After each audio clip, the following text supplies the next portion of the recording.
November 21st, 2021. Making customer service count in pest control. So this thought leadership article, when we interviewed this guy, actually was a pretty special time for me personally. And let me explain why. Back in 2020, when Patrick Hocker started his company, he called me on my cell phone.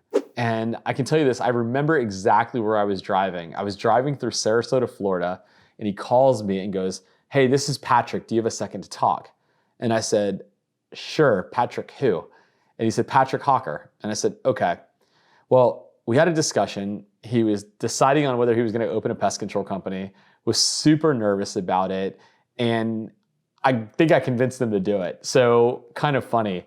And so this article was written about, I don't know, 12 or 13 months after that point, maybe 2 years after that point. I don't exactly know.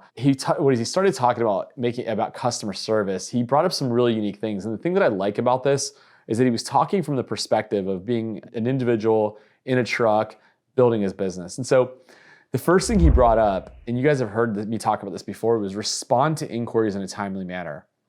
So think about when you're in your truck as a single operator and how do you respond to inquiries? That's really hard, but I think he nails it because you're building a business. And so you have to let people feel the professionalism coming through no matter how big you are. The faster you're there, the better. It's a great point. Next one, be human.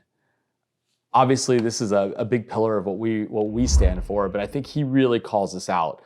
And he's like, hey, people can pick up on it fast if you're not human and you're just looking to make money. And he's right.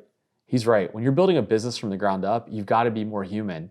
You're not Terminex. You're not a large multinational. And so your brand's not big enough. So it's got to be you and be human. He nailed it. The next one he brought up was add a personal touch.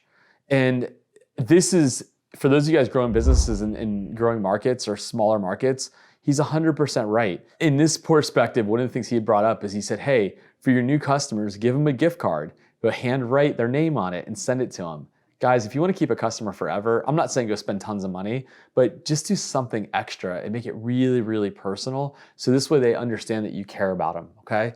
And even if it's only for one moment of happiness that you give them, it's worth it. He goes on and on. He's got a bunch more in here.